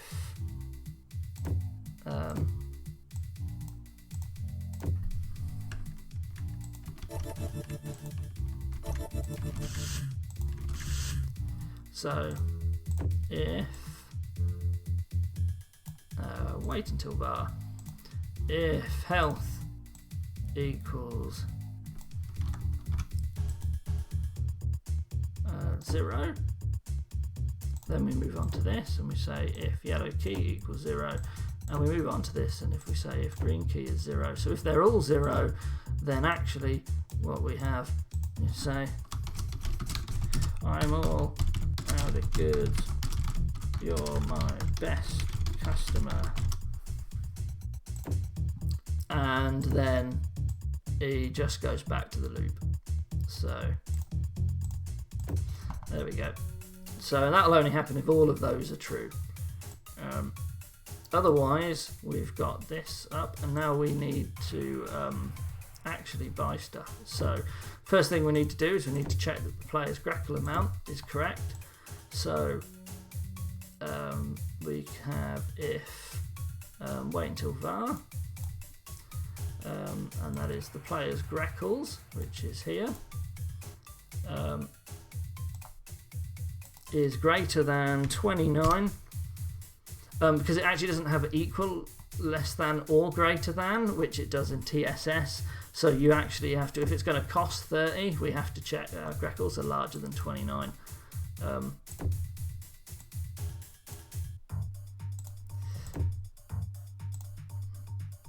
Not end. Wow, that's bad. Let's not put that there. If end. So if larger than 29. Oh man, we want to delete the item and give it to the player instead. So set var player HP, and we're going to add 200, and then we need to. Was there an else in here? There was. Fantastic. So let's just deal with that. So you don't have enough money. Angry face. Let's not do that. Is this interesting for people watching me script this? I hope so. A basic shot.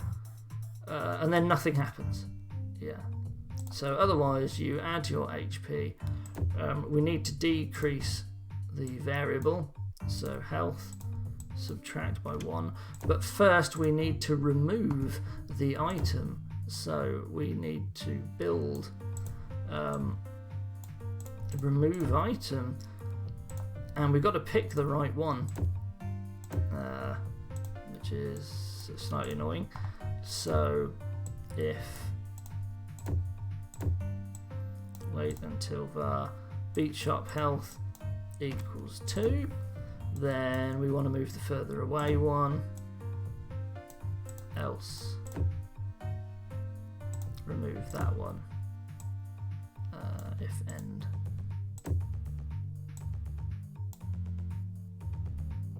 Is this correct? This should be. There we go. So something we can do to check, we'll just quickly add in a character that sets our Greckles to 1,000,000. There we go. Let's practice this guy. So if I buy the health, then he talks to me. That's no good. And now that option is gone. Okay, so what we learnt there is that this is wrong. What we actually want to do, we want to very quickly kick on a cutscene. And that speech lasts for just over 2 seconds, so we actually want to wait for here. So we want to wait for 10 turns. Yeah. That's just a little bit longer than that, but that's fine. And then what we want to do is we can kill the cutscene at the top of the loop. There we go. Hopefully that works. There we are. That's better. Yes. And we currently don't do anything for that. Good, I like it. Let's just finish off this shop. So,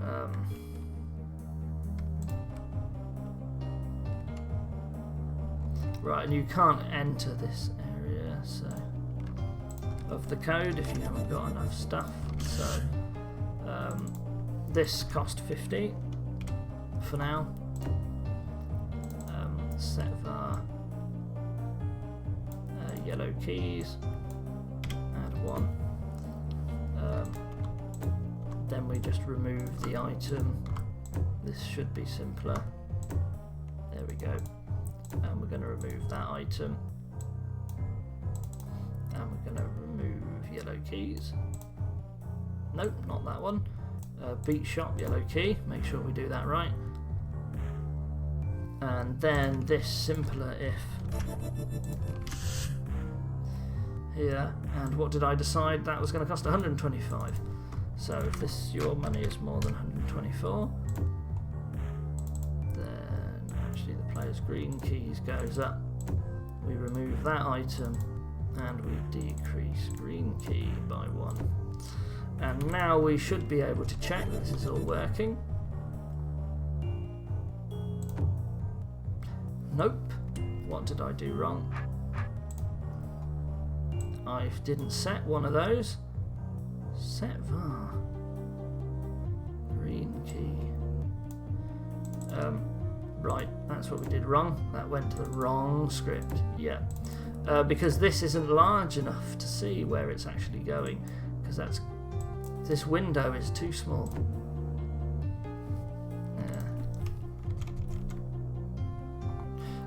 There's another mistake that I've made, and that is that I'm not actually decreasing the player's money. So let's fix that. But let's just check that this does work.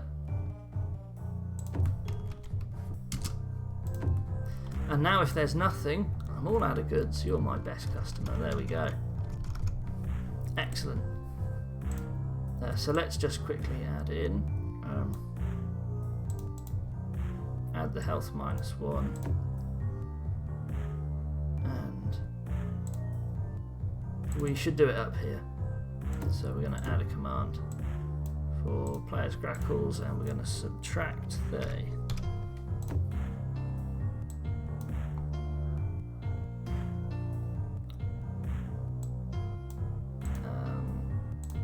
Here, we're going to subtract 50, and we might tweak these values later, but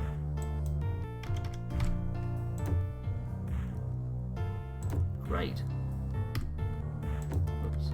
Oh yeah, so there, just so you know, if you didn't know, if I hit F4 instead of F5 to test, I can choose what stats I actually have, so I didn't really need that character. I can choose what stats I start with when I test, so I can get rid of this guy, and I already have 1,000,000 grackles, so that's another way of doing it. And there, that should now be correctly subtracting my money. It is. There we go. One last thing we need, this character needs to have a behaviour to face the target. There we go. And that's that. That's a shop that we built. I haven't even considered if that shop is a good idea and its goods, which I probably should have. There we go. That guy's moving. He should be probably standing in front of that door, I guess. I don't know. Not that it matters anyway. I think that's gonna be okay for now. First time I said 1,000,000, it was actually 10 million. This time it's 100,000. Well, I said like 1,000,000, so what's an order of magnitude, eh? Right? I mean, I'm sure getting that wrong's never going to be a problem in my life, right? So, I'm probably going to end here, actually. Just, we did all sorts of things. Showed people how to script a checkpoint and a shop, and talked a lot about design, and we guess we didn't really make that much, but we also showed about making characters, and I think all of this is fairly important. It's basically the start that you need to make your own RPG hold. So I guess next time we'll be a lot more intensely focused on actually building rooms and keep going, and maybe that'll be the more interesting bit. I mean, I hope this was interesting as it was, but we'll see. Anyway, yeah, so that was the stream. I'm not sure if I should post this hold or not. in the thread while it's work in progress. Maybe not. Like, I don't think there's really enough if people wanted to mess around with it in the meantime. But yeah, that's that anyway. Hope you enjoyed, and I'm going to cut the stream here. Thank you for watching. When's the next one going to be? Well, so much for ending this now. The next one, I might do it again next week, I guess, if I've got time. Maybe I'll do one on a weekday. I'll see. If you have any ideas or preferences, I guess you can post in the forum thread perhaps.